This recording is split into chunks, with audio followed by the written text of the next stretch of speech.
ಕೊಡಗು ಜಿಲ್ಲಾ ಪ್ರವಾಸದಲ್ಲಿ ರಾಜ್ಯ ಅಲೆಮಾರಿ ಮತ್ತು ಅರೆ ಅಲೆಮಾರಿ ಅಭಿವೃದ್ಧಿ ನಿಗಮದ ಅಧ್ಯಕ್ಷ ಕೆ ರವೀಂದ್ರ ಶೆಟ್ಟಿ ಉಳಿದೊಟ್ಟು ಕರಾವಲೆ ಬಾಡಗ ಪರಿಸರದಲ್ಲಿ ಗೊಲ್ಲ ಸಮಾಜದ ಐಮನೆಯಲ್ಲಿ ಸಮಾಜದ ಬಂಧುಗಳನ್ನು ಭೇಟಿಯಾಗಿ ಅವರ ಸಮಸ್ಯೆಗಳನ್ನು ಆಲಿಸಿ ನಿಗಮದಿಂದ ಸಿಗುವ ಸೌಲಭ್ಯಗಳ ವಿವರ ನೀಡಿದರು. ನಮ್ಮ ಕರ್ನಾಟಕ ಅಲೆಮಾರಿ ಮತ್ತು ಅರೆ ಅಲೆಮಾರಿ ಅಭಿವೃದ್ಧಿ ನಿಗಮದ ಅಧ್ಯಕ್ಷನಾದ ಮೇಲೆ ಕೊಡಗು ಈ ಭಾಗ ಜಿಲ್ಲೆಗೆ ನಾನು ಪ್ರಥಮ ಬಾರಿಗೆ ಬರ್ತಾ ಇದ್ದೇನೆ. ಇವತ್ತು ನಮ್ಮ ಅಲೆಮಾರಿ ಮತ್ತು ಅರೆ ಅಲೆಮಾರಿ ಜನಾಂಗದ ಬಗ್ಗೆ ಬಹಳಷ್ಟು ಹಿಂದುಳಿದ ಜೊತೆಗೆ ಅತ್ಯಂತ ಶೋಚನೀಯ ರೀತಿಯಲ್ಲಿ ಜೀವನವನ್ನ ಸಾಗಿಸುತ್ತಿರುವಂತಹ ನಮ್ಮ ಅಲೆಮಾರಿ ಮತ್ತು ಅರೆ ಅಲೆಮಾರಿ ಈ ಒಂದು ಜನಾಂಗಕ್ಕೆ ಧ್ವನಿಯಾಗಿ ನಿಲ್ಲಬೇಕು ಅಂತ ನಾನಂತೂ ನನ್ನ ಕೆಲಸವನ್ನ ಅತ್ಯಂತ ಪ್ರಾಮಾಣಿಕವಾಗಿ ಮಾಡುತ್ತಿರುವ ಸಂದರ್ಭದಲ್ಲಿ ಇವತ್ತು ಅಲೆಮಾರಿ ಜನರ ಭಾಷೆ, ಅವರ ಮೂಲ ಕಸುಬು, ಅವರ ಕಷ್ಟ ನಷ್ಟಗಳು, ಅವರು ಎದುರಿಸುತ್ತಿರುವಂತಹ ಸಮಸ್ಯೆಗಳು ಇದೆಲ್ಲವನ್ನು ಕೂಡ ನೋಡಬೇಕು ಅಂತೇಳಿ ನಾನು ಜಿಲ್ಲಾ ಪ್ರವಾಸವನ್ನ ಹಮ್ಮಿಕೊಂಡಾಗ ಇವತ್ತು ನಾನು ಅಧ್ಯಕ್ಷನಾಗಿ 1 ವರ್ಷ 8 ತಿಂಗಳು ಆಗ್ತಾ ಬರ್ತಾ ಇದೆ. 25ನೇ ಜಿಲ್ಲೆ ಇವತ್ತು ಮಡಿಕೇರಿಗೆ ನಾನು ಪ್ರವಾಸ ಮಾಡ್ತಾ ಇದ್ದೇನೆ.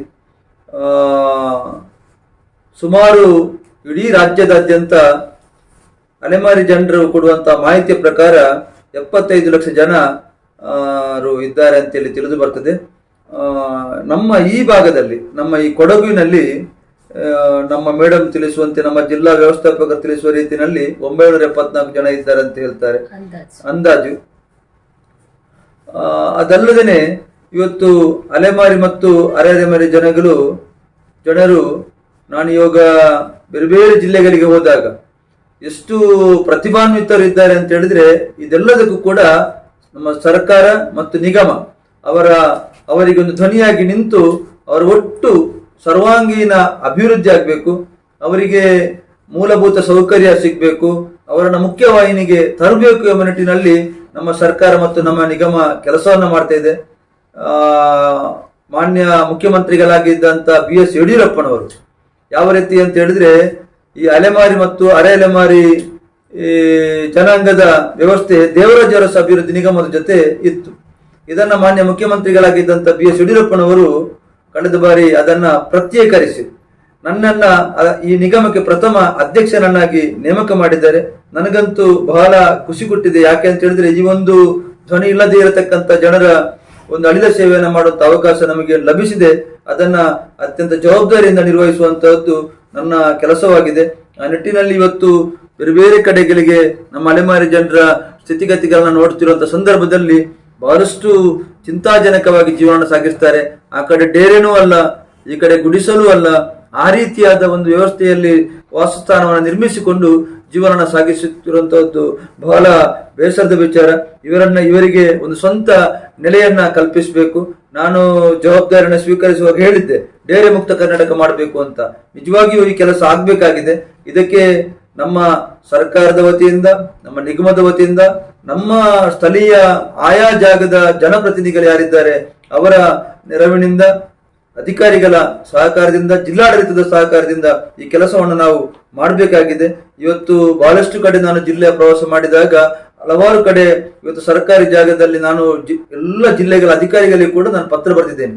ಯಾವ ರೀತಿ ಅಂತ ಹೇಳಿದ್ರೆ, ಎಲ್ಲಿ ನಮ್ಮ ಅಲೆಮಾರಿ ಜನರು ಕಳೆದ 10 ವರ್ಷಗಳಿಂದ ಸರ್ಕಾರಿ ಜಾಗದಲ್ಲಿ ಡೇರೆ ಹಾಕಿಕೊಂಡು ಅಥವಾ ಟೆಂಟ್ ಹಾಕಿಕೊಂಡು ವಾಸ ಮಾಡ್ತಾರೆ, ಆ ಜಾಗವನ್ನ ಅವರಿಗೇನೆ ಬರೆದು ಕೊಡಬೇಕು ಎಂಬ ಮನವಿಯನ್ನು ಮಾಡಿದ್ದೇನೆ.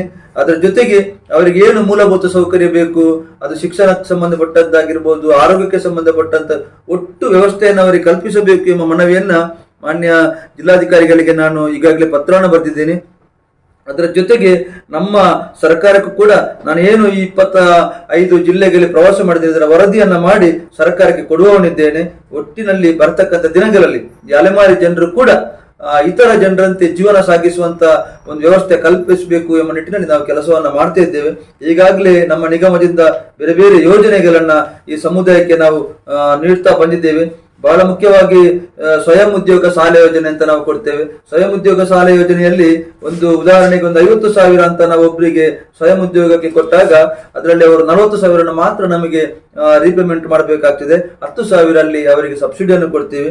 ಅದರ ಜೊತೆಗೆ ಅರಿವು ಶೈಕ್ಷಣಿಕ ಸಾಲ ಯೋಜನೆ ಇದೆ. ಬ್ಯಾಂಕಿಗಳ ಸಹಯೋಗದೊಂದಿಗೆ ಸ್ವಯಂ ಉದ್ಯೋಗ ಸಾಲ ಯೋಜನೆ ಇದೆ. ಕೆಲವು ಕಡೆ ಭೂ ಖರೀದಿ ಯೋಜನೆ ಕೂಡ ನಾವು ಮಾಡಿದ್ದೀವಿ. ಸ್ವಲ್ಪ ಅನುದಾನ ಕಡಿಮೆ ಇದರಿಂದ ಅದನ್ನ ಕಳೆದ ವರ್ಷ ನಿಲ್ಲಿಸಿದ್ವಿ. ಈ ಬಾರಿ ಮತ್ತೆ ಅದನ್ನ ಮುಂದುವರಿಸ್ತೀವಿ. ಅದರ ಜೊತೆಗೆ ಮತ್ತೆ ಸ್ವಾತಂತ್ರ್ಯ ಅಮೃತ ಮಹೋತ್ಸವ ಮುನ್ನಡೆ ಅಂತೇಳಿ ಯೋಜನೆಯನ್ನ ಮಾಡಿದ್ದೇವೆ. ಬಹಳ ಮುಖ್ಯವಾಗಿ ಗಂಗಾ ಕಲ್ಯಾಣ ಯೋಜನೆಯನ್ನ ನಾವು ಕೊಡ್ತಾ ಇದ್ದೀವಿ. ಒಬ್ಬ ಕೃಷಿಕನಿಗೆ ಕೃಷಿ ಭೂಮಿ ಇದ್ರೆ ಅವರಿಗೆ ನೀರಿನ ಆಶ್ರಯ ಇಲ್ಲದೇ ಇರತಕ್ಕಂಥ ಸಂದರ್ಭದಲ್ಲಿ ಗಂಗಾ ಕಲ್ಯಾಣ ಯೋಜನೆ ಬಹಳಷ್ಟು ಸಹಕಾರಿಯಾಗಿದೆ. ನಾನು ಅಧ್ಯಕ್ಷನಾದ ಮೇಲೆ ಬಹಳಷ್ಟು ಕಡೆ ಈ ಗಂಗಾ ಕಲ್ಯಾಣ ಯೋಜನೆ ಕೊಟ್ಟಲ್ಲಿ ನಾನು ಭೇಟಿ ಕೊಟ್ಟಿದ್ದೇನೆ. ಅಲ್ಲಿ ಯಾವ ರೀತಿಯ ಅದನ್ನ ಯೋಜನೆಯನ್ನು ಪಡೆದು ಒಬ್ಬ ರೈತನವರು ಯಾವ ರೀತಿ ಖುಷಿ ಪಟ್ಟಿದ್ದಾರೆ ಅಂತ ಹೇಳಿದ್ರೆ ಅವರ ಜಮೀನಿಗೆ ನೀರು ಸಾಕಾಗಿ ಇತರ ಹತ್ತಿರದ ಜಮೀನಿಗೆ ಕೂಡ ನೀರನ್ನು ಕೊಡತಕ್ಕಂಥ ವ್ಯವಸ್ಥೆಯನ್ನು ಅವರು ಮಾಡಿದ್ದಾರೆ. ಒಟ್ಟಿನಲ್ಲಿ ಒಳ್ಳೆ ಯೋಜನೆಗಳನ್ನ ನಮ್ಮ ನಿಗಮದ ವತಿಯಿಂದ ನಾವು ತಲುಪಿಸುವಂತ ಕೆಲಸವನ್ನ ಮಾಡ್ತಾ ಇದ್ದೇವೆ. ನಮ್ಗೆ ಕಳೆದ ಬಾರಿ 12 ಕೋಟಿ 29 ಲಕ್ಷ ನಮ್ಮಲ್ಲಿ ಅನುದಾನ ಇತ್ತು. ಅದರಲ್ಲಿ 2,08 ಲಕ್ಷ ಉಳಿಕೆ ಇತ್ತು. ಈ ವರ್ಷ ಅನುದಾನ ತುಂಬಾ ಕಡಿಮೆ ಬಂದಿದೆ. ನಮಗೆ 6 ಕೋಟಿ ಮಾತ್ರ ಕೊಟ್ಟಿದ್ದಾರೆ. ಈ 6 ಕೋಟಿ ಮತ್ತು ಕಳೆದ ಬಾರಿ ಉಳಿಕೆಯ 2,08 ಲಕ್ಷವನ್ನು ಸೇರಿಸಿ 8,08 ಲಕ್ಷದ ಒಂದು ಕ್ರಿಯೋಜನೆ ಸಿದ್ಧಪಡಿಸಿ ಈಗಾಗಲೇ ನಾವು ಸರ್ಕಾರಕ್ಕೆ ಕೊಟ್ಟಿದ್ದೇವೆ. ಈಗಾಗಲೇ ಪತ್ರಿಕಾ ಪ್ರಕಟಣೆಯನ್ನು ಕೂಡ ನಾವು ಕೊಟ್ಟಿದ್ದೇವೆ. ಜನರು ಅದಕ್ಕೆ ಅರ್ಜಿಗಳನ್ನ ಆನ್ಲೈನ್ ಮೂಲಕ ಸಲ್ಲಿಸುವಂತ ಸುವಿಧಾ ಮೂಲಕ ಅರ್ಜಿಗಳನ್ನ ಸಲ್ಲಿಸುವಂತ ವ್ಯವಸ್ಥೆ ಇದೆ. ಪೂರ್ತಿಯಾದ ವಿಚಾರವನ್ನ ಎಲ್ಲ ಪತ್ರಿಕಾ ಮಾಧ್ಯಮಗಳಲ್ಲಿ ಅದು ಈಗಾಗಲೇ ಪ್ರಕಟಣೆಗೊಂಡಿದೆ. ಆ ಒಂದು ಸದುಪಯೋಗವನ್ನ ನಮ್ಮ ಅಲೆಮಾರಿ ಜನರು ಪಡ್ಕೊಳ್ಬೇಕು ಅಂತ ನಾನು ವಿನಂತಿಯನ್ನ ಮಾಡ್ತೇನೆ. ಮಡಿಕೇರಿಗೆ ಈ ಕೊಡಗು ಜಿಲ್ಲೆಗೆ ಸಂಬಂಧಪಟ್ಟಂತೆ ಸ್ವಯಂ ಉದ್ಯೋಗ ಸಾಲ ಯೋಜನೆ ವ್ಯವಸ್ಥೆ ಇದೆ. ಅರಿವು ಶೈಕ್ಷಣಿಕ ಸಾಲ ಯೋಜನೆ ಇದೆ. ಅರಿವು ಶೈಕ್ಷಣಿಕ ನವೀಕರಣ ಯೋಜನೆ ಇದೆ. ಅದೇ ರೀತಿ ಸ್ವಾತಂತ್ರ್ಯ ಅಮೃತ ಮಹೋತ್ಸವ ಮುನ್ನಡೆ ಕಾರ್ಯಕ್ರಮ, ತರಬೇತಿ ಕೊಡತಕ್ಕಂಥ ಕೌಶಲ್ಯ ಅಭಿವೃದ್ಧಿ ಕಾರ್ಯಕ್ರಮವೂ ಕೂಡ ಇದೆ. ಇಲ್ಲಿ ಈಗ 46 ಜಾತಿಗಳು ನಮ್ಮ ನಿಗಮದಲ್ಲಿ ಬರ್ತವೆ. ಬಹಳ ಮುಖ್ಯವಾಗಿ ಗೊಲ್ಲ, ಜೋಗಿ, ಬೈಲ್ಪತ್ತಾರು, ಕಟ್ಟುಬೋ, ಗಿಸಾಡಿ, ಗೋಂದಲಿ, ಬುಡುಬುಡುಕಿ, ಹಾವಾಡಿಗ, ದುಂಬಿದಾಸ, ಹೆಳವ, ಈ ರೀತಿಯಾದ 46 ಜಾತಿಗಳು ನಮ್ಮ ನಿಗಮದಲ್ಲಿ ಬರ್ತವೆ. ಅದರಲ್ಲಿ ಇಲ್ಲಿ ಮಡಿಕೇರಿ ಜಿಲ್ಲೆಯಲ್ಲಿ ನೋಡಿದಾಗ ನಮಗೆ ಕಾಣಸಿಗುವಂತಹದ್ದು ಗೊಲ್ಲ ಸಮಾಜ, ಹಾವಾಡಿಗ ಸಮಾಜದವರು, ಜೋಗಿ ಸಮಾಜದವರು, ಮತ್ತೆ ಗೋಂದಲಿ ಸಮಾಜದವರು ಮತ್ತು ಬುಡುಬುಡಿಕೆ ಸಮಾಜದವರು. ಇಷ್ಟು ಜನ ಸಮುದಾಯ ಇಲ್ಲಿ ನಮಗೆ ಕಾಣಲಿಕ್ಕೆ ಸಿಗ್ತದೆ. ಇನ್ನಷ್ಟು ಸಮೀಕ್ಷೆಯನ್ನ ಮಾಡುವಂತ ಕೆಲಸವನ್ನು ನಮ್ಮ ಅಧಿಕಾರಿಗಳು ಮಾಡ್ತಾ ಇದ್ದಾರೆ. ಮುಂದಿನ ದಿನಗಳಲ್ಲಿ ಒಟ್ಟು ಈ ಒಂದು ಅಲೆಮಾರಿ ಮತ್ತು ಅರೆರೆಮನೆ ಜನರ ಸರ್ವಾಂಗೀಣ ಅಭಿವೃದ್ಧಿ ಆಗಬೇಕು ಎಂಬ ನಿಟ್ಟಿನಲ್ಲಿ ನಾವೆಲ್ಲ ಕೆಲಸವನ್ನ ಮಾಡ್ತಾ ಇದ್ದೇವೆ. ಅಧಿಕಾರಿಗಳಿಗೆ ಕೂಡ ಈ ರೀತಿಯಾದ ಒಂದು ಕೆಲಸವನ್ನ ಮಾಡಬೇಕು ಎಂಬ ಕಿವಿ ಮಾತನ್ನು ನಾನು ಆವಾಗ ಅಧಿಕಾರಿಗೆ ಹೇಳ್ತಾ ಇದ್ದೇನೆ. ನಮ್ಮ ಜಿಲ್ಲಾ ವ್ಯವಸ್ಥಾಪಕರು ಬಹಳ ಒಳ್ಳೆ ರೀತಿಯಲ್ಲಿ ಇಲ್ಲಿ ಕೆಲಸ ಮಾಡ್ತಾರೆ ಅಂತ ನನಗೆ ಮಾಹಿತಿ ಬಂದಿದೆ. ಇಲ್ಲಿ ಇರತಕ್ಕಂಥ ಸಿಬ್ಬಂದಿ ವರ್ಗದವರು ಕೂಡ ಬಹಳ ಒಳ್ಳೆ ರೀತಿಯಲ್ಲಿ ಕೆಲಸವನ್ನ ಮಾಡ್ತಿದ್ದಾರೆ. ನಾನು ಈ ಅಧ್ಯಕ್ಷನಾಗಿ ಜವಾಬ್ದಾರಿಯನ್ನು ಸ್ವೀಕರಿಸಿದಾಗ ಎಲ್ಲ ಜಿಲ್ಲಾ ವ್ಯವಸ್ಥಾಪಕರಿಗೆ ಫೋನ್ ಮೂಲಕ ಮಾತನಾಡಿದ್ದೆ. ಯಾವ ರೀತಿ ಅಂತ ಹೇಳಿದ್ರೆ, ಅಲೆಮಾರಿ ಜನರು ಅಂತ ಹೇಳಿದ್ರೆ ಯಾರಿಗೂ ಕೂಡ ತಾತ್ಸಾರ ಭಾವನೆ ಬೇಡ. ಅಲೆಮಾರಿಗಳು ಕೂಡ ನಮ್ಮಂತೆ ಮನುಷ್ಯರು. ಅವರಿಗೂ ಕೂಡ ಒಂದು ಸ್ವಾಭಿಮಾನದ ಬದುಕನ್ನ ಕಲ್ಪಿಸಿಕೊಡುವಂತ ಕೆಲಸವನ್ನ ನಮ್ಮ ನಿಗಮದ ವತಿಯಿಂದ ಮಾಡಬೇಕು ಎಂಬ ನಿಟ್ಟಿನಲ್ಲಿ ಈ ನಿಗಮವನ್ನು ಸ್ಥಾಪನೆ ಮಾಡಿದ್ದು. ಆದ್ರಿಂದ ಬರತಕ್ಕಂಥ ದಿನಗಳಲ್ಲಿ ಈ ಅರೆ ಅಲೆಮಾರಿ ಜನರು ಯಾರಿದ್ದಾರೆ ಅವರು ನಮ್ಮ ಇತರ ಜನರ ರೀತಿಯಲ್ಲಿ ಜೀವನ ನಡೆಸುವಂತ ಕೆಲಸವನ್ನ, ಒಂದು ಶಾಶ್ವತವಾದ ನೆಲೆಯನ್ನು ಕಲ್ಪಿಸುವಂತ ವ್ಯವಸ್ಥೆಯನ್ನು ನಾವು ಖಂಡಿತ ಮಾಡ್ತೀವಿ. ಇವತ್ತು ಎಷ್ಟು ಪ್ರತಿಭಾನ್ವಿತರು ಅಲೆಮಾರಿ ಜನರಲ್ಲಿ ಇದ್ದಾರೆ ಅಂತ ಹೇಳಿದ್ರೆ, ನಾನು ಮೊನ್ನೆ ಕೊಪ್ಪಳ ಜಿಲ್ಲೆ ಕುಕ್ಕನೂರು ಒಂದು ಭಾಗಕ್ಕೆ ಹೋಗಿದ್ದೆ. ಒಂದು ಟಿವಿ ಮಾಧ್ಯಮದಲ್ಲಿ ಬರ್ತಾ ಇತ್ತು. ಈ ಮಗು 10ನೇ ತರಗತಿನಲ್ಲಿ ಪೂಜಾ ಅಂತ ಮಗುವಿನ ಹೆಸರು, ಪದ್ಮ ಅಂತ ತಾಯಿಯ ಹೆಸರು. ಅವರು ತಲೆಯಲ್ಲಿ ಪಾತ್ರವನ್ನ ಹೊತ್ತುಕೊಂಡು ದಿನಬಳಕೆಯ ವಸ್ತುಗಳನ್ನ ಮನೆಗೆ ಹೋಗಿ ಮಾರಿ ಅದರಲ್ಲಿ ಬಂದಂತ ಆದಾಯದಿಂದ ಜೀವನ ಬಹಳ ಕಷ್ಟದಿಂದ ಜೀವನ ನಡೆಸೋರು. ಆ ಟಿವಿ ಮಾಧ್ಯಮದಲ್ಲಿ ಬರ್ತಿತ್ತು ಏನು ಅಂತ ಹೇಳಿದ್ರೆ, ಇವರಿಗೆ ಮುಂದಿನ ಶೈಕ್ಷಣಿಕ ಜೀವನ ಮುಂದುವರಿಸಲಿಕ್ಕೆ ಆರ್ಥಿಕ ಸಹಾಯ ಬೇಕು ಅಂತ.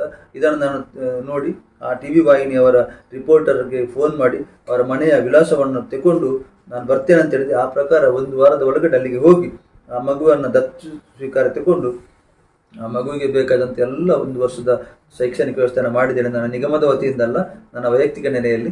ಇನ್ನು ಆ ಮಗು ಎಷ್ಟರವರೆಗೆ ಕಳೆದಿದೆ ಅಲ್ಲಿವರೆಗೆ ಆ ಜವಾಬ್ದಾರಿ ನಾನು ತಗೊಂಡಿದ್ದೇನೆ. ಆ ಕೆಲಸವನ್ನು ಖಂಡಿತವಾಗಿ ಮಾಡ್ತೇನೆ. ಕಲಬುರಗಿಯ ಶಹಾಪುರ ಜಿಲ್ಲೆ ಶಹಾಪುರ ಎಂಬ ಕಡೆ ಒಬ್ಬ ವೆಂಕಟ ಎಂಬವರ ಮಗ ವಿಕ್ರಮ ಅಂತೇಳಿ ಅವನನ್ನು ಕೂಡ ನಾನು ದತ್ತು ಸ್ವೀಕಾರ ಮಾಡಿ ಈ ರೀತಿ 7-8 ಮಕ್ಕಳು ನನ್ನ ಇದರಲ್ಲಿ ನಾನು ವಿದ್ಯಾಭ್ಯಾಸನ ಕೊಡ್ತಾ ವೈಯಕ್ತಿಕವಾಗಿ ಅವರಿಗೆ ಶೈಕ್ಷಣಿಕ ನೆರವನ್ನು ಕೊಡುವಂಥ ಕೆಲಸ ಮಾಡ್ತೇನೆ. ಅದರ ಜೊತೆಗೆ ಬರತಕ್ಕಂಥ ದಿನಗಳಲ್ಲಿ ಅವರಿಗೆ ಒಂದು ಉತ್ತಮವಾದ ಒಂದು ಅಚ್ಚುಕಟ್ಟಾದ ಒಂದು ನೆಲೆಯನ್ನು ಕಲ್ಪಿಸಬೇಕು ನಿಟ್ಟಿನಲ್ಲಿ ಆ ಒಂದು ಸರ್ಕಾರಿ ಜಾಗದಲ್ಲಿ ಮನೆ ನಿರ್ಮಾಣ ಮಾಡಿ ಅಲ್ಲಿ ಅಲೆಮಾರಿ ಕಾಲೋನಿಗಳನ್ನು ಮಾಡುವಂಥ ವ್ಯವಸ್ಥೆಯನ್ನು ಕೂಡ ನಾವು ಮಾಡಲಿಕ್ಕಿದ್ದೇವೆ. ಬರುವ 1-2 ತಿಂಗಳಲ್ಲಿ ಬೆಂಗಳೂರಿನಲ್ಲಿ ಒಳ್ಳೆಯ ಒಂದು ಕಾರ್ಯಕ್ರಮವನ್ನು ನಾವು ಮಾಡ್ತೀವಿ. ಅದು ಯಾವುದು ಅಂತ ಹೇಳಿದ್ರೆ ಅಲೆಮಾರಿ ಅರೆ ಅಲೆಮಾರಿ ಜನಾಂಗದ ಸಾಂಸ್ಕೃತಿಕ ಕಲೋತ್ಸವ ಅಂತ ನಾವು ಒಂದು ಕಾರ್ಯಕ್ರಮ ಮಾಡ್ತೀವಿ. ಈಗಾಗಲೇ ಅದಕ್ಕೆ ವ್ಯವಸ್ಥೆಯನ್ನು ನಾನು ಮಾಡ್ಕೊಂಡಿದ್ದೇನೆ. ಯಾಕೆ ಕಲೋತ್ಸವ ಯಾಕೆ ಅಂತ ಹೇಳಿದ್ರೆ ಅಷ್ಟು ಪ್ರತಿಭಾನ್ವಿತರಿದ್ದಾರೆ. ನಾನು ಹೋದಲ್ಲಿ ಬಂದಲ್ಲಿ ಅಲೆಮಾರಿ ಜನರು ನಮ್ಮನ್ನು ಸ್ವಾಗತಿಸುತ್ತ ರೀತಿ ಅಂತ ಹೇಳಿದ್ರೆ ಅವರ ಒಂದು ಜನಪದ ಶೈಲಿ ಇರ್ಬೋದು, ಅವರ ಸಾಂಸ್ಕೃತಿಕ ಆ ಒಂದು ಕಲೆ ಬಹಳಷ್ಟು ಪ್ರತಿಭಾನ್ವಿತ ಇರತಕ್ಕಂಥ ಜನರು ಅದರಲ್ಲಿದ್ದಾರೆ. ಅದನ್ನು ಸಮಾಜಕ್ಕೆ ತೋರಿಸುವಂತ ಕೆಲಸ ಆಗಬೇಕು ಅಂತೇಳಿ ಈ ಒಂದು ಕಾರ್ಯಕ್ರಮವನ್ನು ಮಾಡುವವರಿದ್ದೇವೆ. ಒಟ್ಟಿನಲ್ಲಿ ಬರತಕ್ಕಂಥ ದಿನಗಳಲ್ಲಿ ನಮ್ಮ ಅಲೆಮಾರಿ ಮತ್ತು ಅರೆ ಅಲೆಮಾರಿ ಜನರು ಸಬಲರು, ನಾವು ಕೂಡ ಇತರರಂತೆ ಎಲ್ಲ ರೀತಿಯ ಕೆಲಸವನ್ನು ಮಾಡಲಿಕ್ಕೆ ಇರುವಂತೆ ತೋರಿಸಬೇಕು ಎಂಬ ನಿಟ್ಟಿನಲ್ಲಿ ನಾವು ಕೆಲಸವನ್ನು ಮಾಡ್ತೀವಿ. ಈ ಸಂದರ್ಭದಲ್ಲಿ ನಮ್ಮ ಮಾಧ್ಯಮದ ಮಿತ್ರರು ಬಹಳಷ್ಟು ಕಡೆ ನನಗೆ ಬಹಳ ಸಹಕಾರ ನೀಡಿದ್ದಾರೆ. ಓದಲಿ ಬಂದಲ್ಲಿ ಬಹಳಷ್ಟು ಪ್ರಚಾರವನ್ನು ಕೂಡ ಕೊಟ್ಟಿದ್ದಾರೆ. ಯಾಕೆ ಅಂತ ಹೇಳಿದ್ರೆ ಈ ಎಲ್ಲ ವಿಚಾರಗಳು ಸರ್ಕಾರದ ಗಮನ ಸೆಳೆಯುವಂಥ ಕೆಲಸ ಆಗಬೇಕು, ನಮ್ಮ ಸ್ಥಳೀಯ ಜನಪ್ರತಿನಿಧಿಗಳು ಇದನ್ನು ನೋಡುವಂತಾಗಬೇಕು. ಒಟ್ಟಿನಲ್ಲಿ ಬರತಕ್ಕಂಥ ದಿನಗಳಲ್ಲಿ ಅಲೆಮಾರಿ ಬದುಕು ಹಸನಾಗಬೇಕು, ಅಲೆಮಾರಿ ಜನರ ಬದುಕು ಹಸನಾಗಬೇಕು ಎಂಬ ಒಂದು ಚಿಂತನೆ ಇಟ್ಕೊಂಡು ನಾವು ಕೆಲಸವನ್ನು ಮಾಡ್ತಿದ್ದೇವೆ. ಇದಕ್ಕೆ ನಿಮ್ಮೆಲ್ಲರ ಸಂಪೂರ್ಣ ಸಹಕಾರವನ್ನು ಕೂಡ ನಾವು ಬಯಸ್ತೀವಿ. ನಮ್ಮ ಅಧಿಕಾರಿಗಳು ಪೂರ್ತಿ ಸಹಕಾರವನ್ನು ಕೊಡ್ತಾ ಇದ್ದಾರೆ. ಈ ಸಂದರ್ಭದಲ್ಲಿ ಈ ಒಂದು ಮಡಿಕೇರಿ ಜಿಲ್ಲೆಗೆ ಕೊಡಗು ಜಿಲ್ಲೆಗೆ ಪ್ರಥಮ ಭೇಟಿ ಸಂದರ್ಭದಲ್ಲಿ ನೀವೆಲ್ಲ ಬಂದು ಬಹಳ ಪ್ರೀತಿಯಿಂದ ನಮ್ಮ ಸಹಕರಿಸಿ ನಿಮಗೆ ನಿಗಮದ ವತಿಯಿಂದ ಆರ್ಥಿಕವಾದ ಅಭಿನಂದನೆಗಳನ್ನು ಸಲ್ಲಿಸ್ತೇನೆ. ನಿಗಮದ ಜಿಲ್ಲಾ ವ್ಯವಸ್ಥಾಪಕರು ಮಹಾದೇವಿ ಮತ್ತು ಸಿಬ್ಬಂದಿ ವರ್ಗದವರು ಜೊತೆಗಿದ್ದರು.